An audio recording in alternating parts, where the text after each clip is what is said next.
Daniel Carter crouched behind the remains of a crumbling wall, his breath coming in short, uneven gasps. The air was thick with smoke, and the distant roar of explosions echoed like thunder across the ruined city. His hands trembled as he clutched the rifle tighter, though he knew it wouldn't do much against the invaders descending from the sky. Above him, massive alien ships loomed like dark clouds, their weapons raining fire upon what was once his home. Epsilon Prime had been beautiful once. Its streets were filled with laughter, its markets alive with color and life. Now, all that remained were ashes and memories. Daniel glanced at his younger sister, Olivia, who sat huddled beside him. Her face was streaked with dirt, her eyes wide with fear. She gripped his arm tightly, as if afraid he might disappear if she let go. "We need to move," Daniel whispered, his voice barely audible over the chaos around them. "They'll be here soon." Olivia nodded but didn't speak. She trusted him completely, even now when everything felt hopeless. Together, they scrambled to their feet and darted into the shadows of a nearby alleyway. The ground shook beneath their feet as another building collapsed somewhere close by. Daniel forced himself not to look back. Looking back wouldn't help them survive. As they ran, Daniel's mind raced. He thought about how quickly things had changed. Just weeks ago, he'd been living a normal life, working at a repair shop, spending time with friends, laughing with Olivia over dinner. Then the Varnock Dominion arrived. At first, humanity tried to negotiate, hoping for peace, but the Varnock weren't interested in talking. They wanted control, and they took it without mercy. Earth's leaders had surrendered almost immediately, bowing to the invaders' demands. Rumors spread quickly through the colonies. Earth had given up entire star systems to save itself. Some people accepted this as the only way to survive. Others refused to believe it. Daniel fell into the latter group. How could anyone kneel before monsters who burned worlds to dust? He pushed those thoughts aside for now. Survival came first. Reaching the edge of the city, Daniel spotted the entrance to an underground tunnel system. It was their only chance to escape. Grabbing Olivia's hand, he pulled her toward it. Inside, the air was cool and damp, a stark contrast to the inferno above. The sound of destruction faded slightly, replaced by the steady drip of water and the faint hum of emergency lights. They weren't alone down there. Other survivors wandered aimlessly, their faces hollow with shock. A man clutching a blood-soaked bandage stumbled past them, muttering something unintelligible. A woman cradled a child in her arms, rocking gently as if trying to shield the boy from the nightmare surrounding them. Daniel felt a pang of guilt. These people needed hope, but he wasn't sure he had any left to give. "Where do we go now?" Olivia asked quietly, breaking the silence between them. Daniel hesitated. He didn't know the answer. All he knew was that giving up wasn't an option, not while the Varnock still held power. Somewhere out there, others must feel the same way. Maybe they could find each other. Maybe together they could fight back. For now, though, they kept moving. Step by step, deeper into the tunnels, away from the burning world above. Daniel promised himself, and Olivia, that one day they'd return. And when they did, it wouldn't be to kneel. It would be to reclaim what had been stolen from them. After days of traveling through the dark, winding tunnels, Daniel and Olivia finally emerged on the surface of Calam IV, a cold and barren moon far from Epsilon Prime. The journey had been exhausting, but they were relieved to see signs of life. A cluster of makeshift shelters surrounded by armed guards. As they approached, one of the guards raised a hand, signaling them to stop. "Who are you?" the guard demanded, his voice firm but not unkind. Daniel stepped forward cautiously. "My name is Daniel Carter. This is my sister, Olivia. We're survivors from Epsilon Prime." The guard studied them for a moment before nodding. "Come with me." He led them to the center of the camp, where a man stood speaking to a small group of people. His name was Ethan Grant, and he introduced himself as the leader of the Free Human Alliance, a group of rebels determined to resist the Varnock Dominion. Ethan listened intently as Daniel explained what had happened on Epsilon Prime. When Daniel finished, Ethan sighed deeply. "You're not the first to come here with stories like this," he said. "Earth's leaders have abandoned us. They think bowing to the Varnak will save them, but it won't. The invaders don't care about peace. They only want destruction." Daniel clenched his fists. "Then we fight back. We can't just let them win." Ethan nodded approvingly. "That's the spirit. But fighting isn't easy. We're outnumbered and outgunned. Still, we've managed to hit the Varnak where it hurts. Supply lines, communication hubs, anything that weakens their grip." He gestured toward a nearby hangar, where a sleek, battered ship sat under repair. "That's Asterisk, the Phoenix Asterisk. It's our best chance at striking deep into enemy territory. Claire Bennett, our lead engineer, has been working day and night to get it ready." Daniel followed Ethan to meet Claire, a wiry woman with sharp eyes and grease-stained hands. She greeted them with a brief nod before diving into an explanation of the ship's capabilities. "It's fast, stealthy, and armed to the teeth," she said. "But it needs a skilled pilot. Are you up for it?" Daniel didn't hesitate. "I'll do whatever it takes." Over the next few days, Daniel trained alongside the rebels, learning everything he could about their operations. Claire taught him how to handle Asterisk, the Phoenix Asterisk, while Ethan shared strategies for evading Varnak patrols. Olivia stayed close, helping wherever she could. Though she was young, her determination inspired those around her. Their first mission came sooner than expected. Intelligence reports revealed that the Varnak were using a supply depot orbiting the gas giant Zephyrus to fuel their war machine. If the rebels could destroy it, they'd deal a significant blow to the enemy. On the morning of the raid, Daniel felt a mix of excitement and dread. He climbed into the cockpit of Asterisk, the Phoenix Asterisk, with Claire monitoring communications from the base. Ethan wished him luck before giving the order to launch. As the ship soared into space, Daniel focused on the task ahead. The depot was heavily guarded, but Asterisk, the Phoenix Asterisk's speed, allowed them to slip past most of the defenses. Claire guided him through narrow asteroid fields and around automated turrets until they reached the target. "Now," Claire shouted over the comms. Daniel fired a volley of missiles at the depot's core. Explosions lit up the darkness as the structure collapsed in on itself. Cheers erupted from the rebel base when news of the victory reached them. For the first time in weeks, Daniel felt a flicker of hope. But the cost of the mission weighed heavily on him. 2 of the escort ships hadn't returned, and their pilots were presumed dead. War wasn't glamorous. It was brutal and unforgiving. Yet Daniel knew they couldn't afford to stop. Not until humanity was free again. The victory at Zephyrus was a spark of hope, but it came with a heavy price. 2 ships were lost during the raid, and their crews weren't coming back. Daniel sat alone in the dimly lit hangar, staring at Asterisk, the Phoenix Asterisk. The ship had returned battered and scorched, but it was still intact. He felt proud of what they'd accomplished, yet guilt gnawed at him. How many more lives would they have to sacrifice before this war ended? Olivia found him there, her step soft against the metal floor. She didn't say anything at first, just stood beside him, watching the flickering lights reflect off the ship's hull. Finally, she broke the silence. "Do you think we'll win?" Daniel hesitated. "I don't know," he admitted. "But I do know one thing. We can't give up. Not now." Before Olivia could respond, Claire rushed into the hangar, her face pale. "You need to see this," she said urgently. She led them to the communication room, where Ethan stood hunched over a console. On the screen was a series of encrypted messages Olivia had intercepted during the raid. Claire explained what she'd uncovered. "These transmissions are from Earth's government. They're working with the Varnak." Daniel's stomach churned. "What do you mean?" "They're sharing intel about our resistance cells," Claire continued, her voice trembling. "Earth isn't just surrendering. They're helping the enemy hunt us down." The room fell silent. Ethan rubbed his temples, clearly struggling to process the news.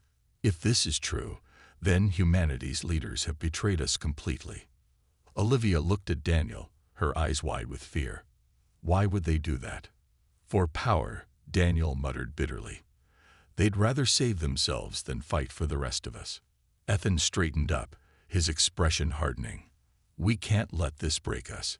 If anything, it makes our mission even clearer. We're not just fighting the Varnock anymore. We're fighting for every human who deserves better than this. Claire nodded, and we keep moving forward. There's still a lot we can do. The Varnock aren't invincible. Every time we hit them, we prove that. Over the next few days, the rebels regrouped and planned their next move. They needed supplies, safe routes, and allies. Anything to strengthen their cause. Word of their success at Sephiroth spread quickly, drawing new recruits to Calamai. Among them was Dr. Nathan Cole, a scientist who claimed to have been exiled from Earth after exposing its collaboration with the Varnock. Nathan approached Daniel one evening as he worked on repairing part of Asterisk, the Phoenix Asterisk. You're the pilot, right? He asked, his tone cautious but curious. Daniel glanced up. Yeah. What do you want? I might have something that could help, Nathan replied. He pulled out a data chip and handed it to Daniel. This contains information about Project Inferno, a weapon Earth developed before the fall. It's powerful enough to turn the tide if we can get it working. Daniel frowned. Why are you giving this to me? Because I trust you, Nathan said simply, and because I've seen what happens when good people do nothing. That night, Daniel shared the discovery with Ethan and Claire. They debated whether pursuing the weapon was worth the risk. It was stored on Titan, Saturn's largest moon, in a heavily guarded research outpost. Getting to it wouldn't be easy. We don't have much choice, Ethan said finally. If this weapon exists, we need it. But we go in smart, not reckless. The decision settled like a weight on everyone's shoulders. Preparations began immediately. Supplies were gathered, plans were drawn up, and teams were assigned roles. As the days passed, tension filled the air. No one knew what awaited them on Titan, or if they'd make it back alive. On the eve of their departure, Olivia found Daniel outside, gazing at the stars. Are you scared? She asked softly. Terrified, he admitted, but we don't have time to be afraid. Not when so much depends on us. She smiled faintly. Then I'll be brave too. Daniel hugged her tightly, holding on to the moment. Tomorrow, they would face danger once again. But for now, surrounded by the quiet hum of the rebel base, he allowed himself a sliver of peace. The journey to Titan was long and tense. The Phoenix Asterisk soared through the vast emptiness of space, its crew silent as they prepared for what lay ahead. Daniel sat in the pilot's seat, his hand steady on the controls, though his mind raced with doubts. Could they really pull this off? The outpost on Titan was heavily guarded, and the Varnock weren't known for showing mercy. Claire worked tirelessly at her station, running simulations and double-checking their approach. She glanced up occasionally, catching Daniel's eye, but neither spoke. There wasn't much to say. They both knew the stakes. If they failed, humanity's last hope for a weapon against the invaders might be lost forever. Nathan Cole had joined them on the mission, insisting that his knowledge of Project Inferno was crucial. He spent most of the trip poring over schematics and explaining how the weapon functioned. It harnesses energy from stars, he said one evening, his voice low but excited. If we can activate it, it could destroy entire fleets, or even planets. Olivia stayed behind on Calamai, much to Daniel's relief. He didn't want her anywhere near the danger they were about to face. Still, he missed her quiet strength and the way she always seemed to believe in him, even when he doubted himself. When they reached Titan, the moon loomed large in the viewport, its surface covered in thick layers of ice and methane clouds. The research outpost was located deep within one of its frozen plains, hidden from casual view. As the Phoenix Asterisk descended, the team reviewed their plan one last time. We'll pose as Varnock enforcers, Ethan reminded them over the comms. He and a small squad would create a diversion outside the facility, while Daniel, Claire, and Nathan infiltrated the base. Stick to the shadows, and don't engage unless you have no other choice. The ship landed without incident, cloaked by advanced stealth systems Claire had installed. Dressed in stolen Varnock uniforms, the trio moved cautiously toward the entrance. The air was bitterly cold, biting at their skin despite their protective gear. Guards patrolled the perimeter, their insect-like forms towering over the humans. Daniel kept his head down, mimicking the stiff, mechanical movements of the aliens. Inside, the corridors were eerily quiet. Fluorescent lights buzzed overhead, casting harsh shadows on the walls. Nathan led the way, guiding them toward the central database where the plans for Project Inferno were stored. Along the way, they passed sealed rooms filled with horrifying sights, captured humans suspended in glass tanks, connected to machines that monitored their vital signs. "What are they doing to them?" Claire whispered, her voice trembling. "Experiments," Nathan replied grimly. "The Varnock see us as pests. They're trying to understand how to wipe us out completely." Daniel clenched his fists, forcing himself to stay focused. Anger wouldn't help them now. Reaching the control room, Claire quickly set to work hacking into the system. Her fingers flew across the keyboard as alarms flashed on the screen. "I'm almost there," she muttered under her breath. Suddenly, footsteps echoed down the hallway. A group of Varnock soldiers appeared, their weapons drawn. Daniel raised his rifle, ready to fight, but Nathan stepped forward instead.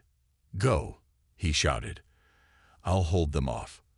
Before anyone could argue, Nathan fired his weapon, drawing the soldiers' attention. Daniel hesitated only for a moment before grabbing Claire's arm and pulling her toward the exit. Behind them, the sound of gunfire and screeching metal filled the air. They made it back to Asterisk, the Phoenix Asterisk, just as reinforcements arrived. Claire had managed to download the files, clutching the data chip tightly in her hand. As the ship lifted off, Daniel looked back at the outpost, his heart heavy with grief. Nathan's sacrifice weighed on him, but he knew it hadn't been in vain. Back on Calam IV, the rebels gathered to honor Nathan's bravery. His actions had given them a chance, a slim one, but a chance nonetheless. With the plans for Project Inferno in their possession, they began preparing for the next phase of their fight. The road ahead was uncertain, but one thing was clear. Humanity still had people willing to stand against the darkness. And as long as that was true, there was hope. With the plans for Project Inferno in their possession, the rebels set up a hidden base on Europa, one of Jupiter's icy moons. The location was remote and difficult to reach, making it an ideal spot to work without attracting the Varnock's attention. Claire threw herself into building the weapon, spending long hours in the makeshift lab surrounded by wires, tools, and glowing screens. She called it Asterisk Solstice Asterisk, a name that carried a sense of hope and renewal. Daniel helped where he could, but his skills were more suited to piloting than engineering. Instead, he focused on training new recruits and planning missions. Olivia often stayed close to Claire, fascinated by the work being done. Though she didn't fully understand the science behind Asterisk Solstice Asterisk, she admired Claire's determination and wanted to contribute however she could. Tensions began to rise as the project progressed. Ethan had been pushing for careful, calculated strikes against the Varnock, small victories meant to inspire others to join the resistance. But Daniel disagreed. He believed they needed to act boldly, using Asterisk Solstice Asterisk to strike at the heart of the enemy. "We can't afford to wait," he argued during one heated meeting. "Every day we delay, more people suffer." Ethan shook his head. "Rushing in will get us killed. We need to build support first. People won't follow us if they don't believe we can win." Olivia surprised everyone by stepping forward. Her voice was soft but firm.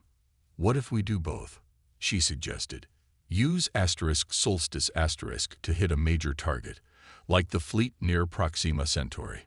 Then broadcast the victory across human space. That way, we prove we're strong enough to fight back, and we give people something to hope for." The room fell silent as everyone considered her words. Finally, Ethan nodded slowly. "It's risky, but it might work. Let's make it happen." Preparations for the mission moved quickly. Claire worked tirelessly to ensure Solstice was ready, while Daniel coordinated with Ethan to plan the attack. They decided to use the Phoenix to deliver the weapon directly into the heart of the Varnak fleet. It would be dangerous, but they had no other choice. On the eve of the mission, Daniel found Claire alone in the lab, staring at Solstice. "You okay?" he asked gently. She sighed, rubbing her temples. "I just keep thinking about what this thing can do. If we succeed, it could change everything. But if we fail—" "We won't fail," Daniel interrupted firmly. "We've come too far to give up now." Claire managed a small smile. "Thanks. I needed to hear that." The next morning, the crew gathered to say their goodbyes. Olivia hugged Daniel tightly, tears in her eyes. "Promise me you'll come back," she whispered. "I promise," he replied, though he wasn't sure he believed it himself. As the Phoenix launched into space, the weight of the mission settled heavily on everyone. The journey to Proxima Centauri was tense, each moment stretching longer than the last. When they finally arrived, the sight of the massive Varnak fleet filled the viewport. Hundreds of ships floated in formation, their dark shapes blocking out the stars. "This is it," Daniel said, gripping the controls. "Let's finish this." Claire guided him through the chaos, directing him toward the center of the fleet. Enemy fighters swarmed around them, firing relentlessly, but Daniel's skill kept them alive. With Claire's help, he maneuvered the Phoenix into position and deployed Solstice. "Detonation in 10 seconds," Claire announced, her voice steady despite the fear in her eyes. Daniel watched as Solstice drifted toward the heart of the fleet. A brilliant flash of light erupted, followed by a shockwave that tore through the Varnak ships. The explosion lit up the void, leaving nothing but debris in its wake. Back on Europa, the rebels erupted in cheers as news of the victory reached them. For the first time in years, humanity dared to dream of freedom. And aboard the Phoenix Daniel allowed himself a brief moment of relief. The war wasn't over, but they had taken a giant step forward. The victory at Proxima Centauri spread like wildfire across human space. News of the rebels' daring strike reached even the most isolated colonies, igniting sparks of hope in places where despair had long taken root. On Europa, the base buzzed with energy as the rebels celebrated their success. For the first time in months, laughter filled the air, and people allowed themselves to believe that freedom might actually be possible. But Daniel knew better than to let the moment go to his head. He stood on the bridge of the Phoenix staring at a holographic map of liberated territories. The Varnak fleet's destruction had been a massive blow, but it wasn't enough to end the war. Earth was still under the invaders' control, and billions of humans remained trapped under their rule. The fight was far from over. Ethan gathered the crew for a meeting to discuss their next steps. "The Varnak are reeling," he said, pointing to the map. "They're scrambling to recover, but they won't stay weak for long. We need to keep pushing while we have the advantage." Claire nodded in agreement. "We should focus on spreading the message of what we've done. People need to know they're not alone, that there's a resistance willing to fight for them." Olivia spoke up, her voice steady despite her youth. "What about Earth? Shouldn't we try to help the people there rise up?" Ethan hesitated. "Earth is complicated. Its leaders are working with the Varnak, and many of its citizens have accepted their rule. Starting a rebellion there won't be easy." "But it's not impossible," Daniel interjected. His tone was firm, his jaw set. "If we can show them that victory is possible, maybe they'll find the courage to stand against the invaders." After much debate, they agreed on a plan.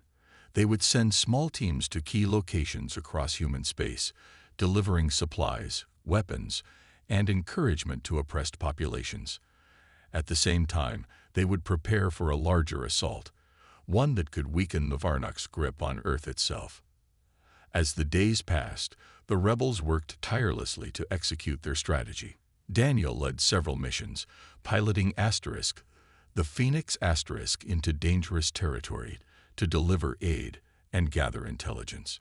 Each trip was risky, but the rewards were worth it. Revolts began breaking out on occupied worlds, forcing the Varnak to divert resources to quell unrest. The tide was slowly turning. Back on Europa, Olivia found ways to contribute beyond her age.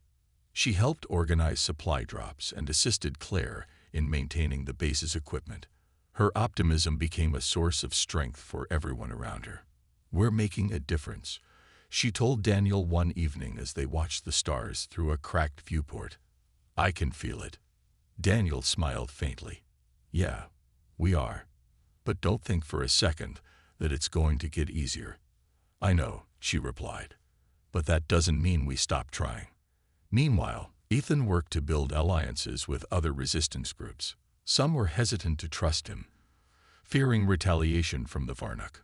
But when word of the Proxima Centauri victory reached them, more and more factions pledged their support.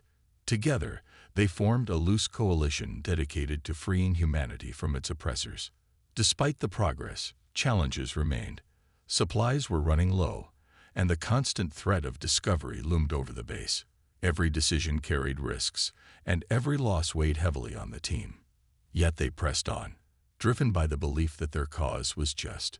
One night, as the crew gathered around a flickering monitor showing footage of recent revolts, Ethan addressed them. "We've come a long way since Epsilon Prime fell," he said.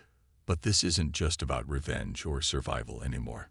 It's about building something better, a future where no one has to kneel before anyone else."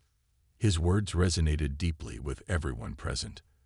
They weren't fighting for glory or power. They were fighting for freedom, for a chance to live without fear. And though the road ahead was uncertain, they faced it together, united by hope and determination. Daniel looked around at the faces of his comrades, feeling a renewed sense of purpose. The war was far from over, but for the first time, he truly believed they could win. The rebels' efforts began to bear fruit as uprisings spread across human space.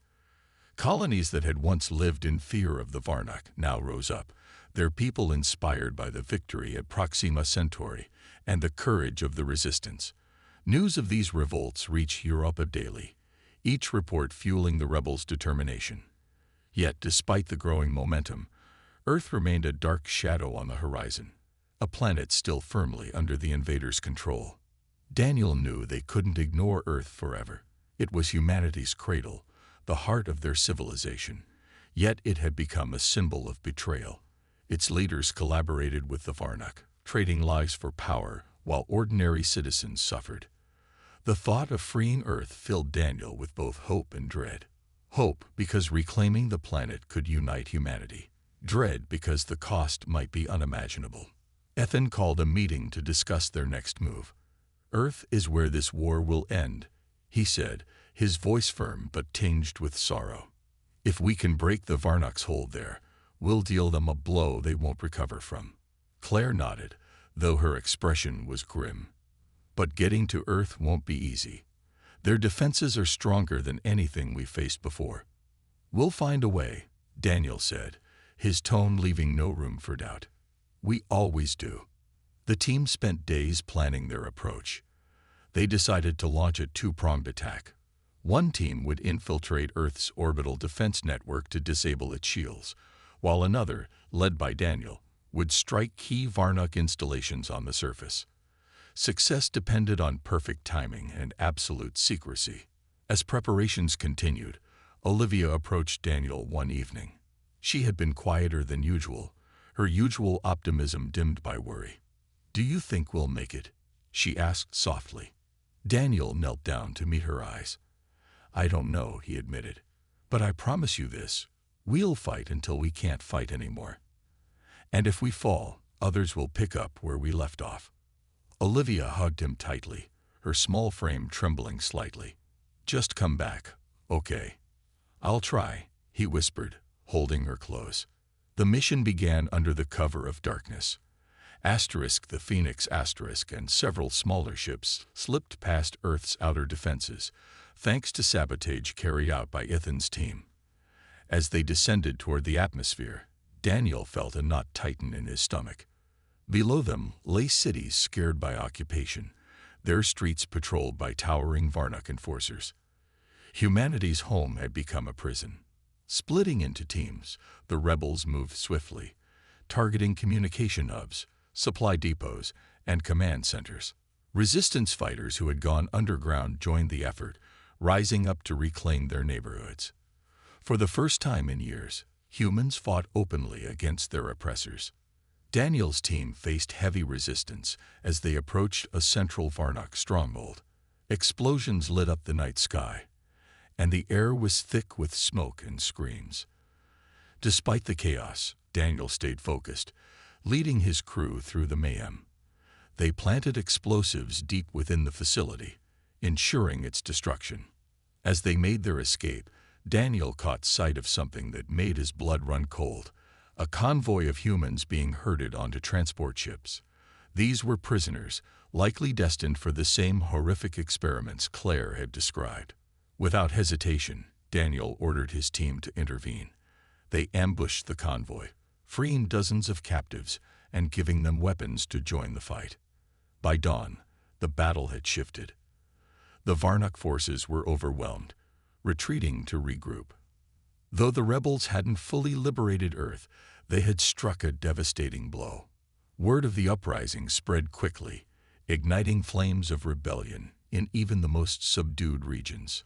Back aboard the Phoenix Daniel watched as Earth grew smaller in the viewport. The planet was scared and battered, but it wasn't broken, not yet. He turned to Claire, who sat exhausted but smiling faintly. "This isn't over," he said. "No," she agreed, "but it's a start." For the first time, Daniel allowed himself to imagine a future where humanity stood tall again. It wouldn't be easy, and sacrifices still lay ahead. But as long as people refused to kneel, there was hope, and hope was enough to keep fighting. Months passed, and the war against the Varnock Dominion raged on. The rebels had struck significant blows, weakening the invaders' grip across human space. Earth, once a symbol of betrayal, was now a beacon of resistance. Revolt spread like wildfire, fueled by the courage of ordinary people who refused to kneel any longer. Yet the cost of freedom weighed heavily on everyone involved. Daniel stood on the bridge of the Phoenix staring at the holographic map that showed the progress of the rebellion. Liberated colonies glowed faintly, their lights scattered across the galaxy like stars in a dark sky. It wasn't victory yet, but it was proof that humanity could fight back. Olivia sat nearby, sketching pictures of the worlds they hoped to reclaim, a reminder of what they were fighting for. Ethan joined them, his face lined with exhaustion, but his eyes bright with determination. "We've come a long way," he said, leaning against the console. "But we can't let up now. The Varnock are desperate. They'll strike harder than ever." Claire nodded, her hands busy repairing a damaged panel. "They're consolidating their forces near their homeworld. If we hit them there, we might end this war for good." The idea of attacking the Varnock stronghold sent a shiver through Daniel. It was risky, perhaps their most dangerous mission yet, but it was also their best chance to finish what they started. After much debate, the team agreed to prepare for the assault. They would use Solstice again, this time aiming to cripple the Varnock's central command. As preparations continued, Olivia found ways to lift everyone's spirits. She organized small gatherings where stories of bravery were shared, reminding them why they fought. "It's not just about winning," she told Daniel one night. "It's about remembering who we are." Finally, the day of the attack arrived. The rebels gathered aboard the Phoenix and other ships, their faces tense but resolute. Ethan addressed them over the comms, his voice steady. "This is it, the moment we've been working toward. Today, we take back our future." The journey to the Varnock homeworld was fraught with danger. Enemy patrols swarmed the area, forcing the rebels to navigate carefully. When they reached their destination, the sight was overwhelming. Massive fortresses surrounded by endless fleets of ships. The heart of the Dominion loomed ahead, cold and unyielding. Daniel piloted Asterisk, the Phoenix Asterisk, with precision, dodging fire as Claire guided him toward the target. "Deploy Asterisk, Solstice Asterisk," she shouted, her voice barely audible over the alarms blaring around them. With a final push, Daniel launched the weapon into the heart of the enemy stronghold. A blinding explosion followed, shaking the very fabric of space. The Varnock fleet scattered, their defenses crumbling under the force of the blast. Back on Europa, celebrations erupted as news of the victory reached the base. People danced, cried, and embraced, overwhelmed by the realization that the war was finally over. The Varnock Dominion had fallen, unable to recover from the destruction of its core. In the days that followed, humanity began the long process of rebuilding. Colonies worked together to heal wounds and restore what had been lost. Earth, though scared, slowly regained its strength as its people reclaimed their world. Daniel stood outside the base one evening, watching the sun dip below Europa's icy horizon. Olivia joined him, her hand slipping into his. "Do you think we'll ever go home?" she asked softly. "We already have," Daniel replied, smiling faintly. "Home wasn't a place. It was the people who stood beside you, no matter how dark the night became." And for the first time in years, the future felt bright.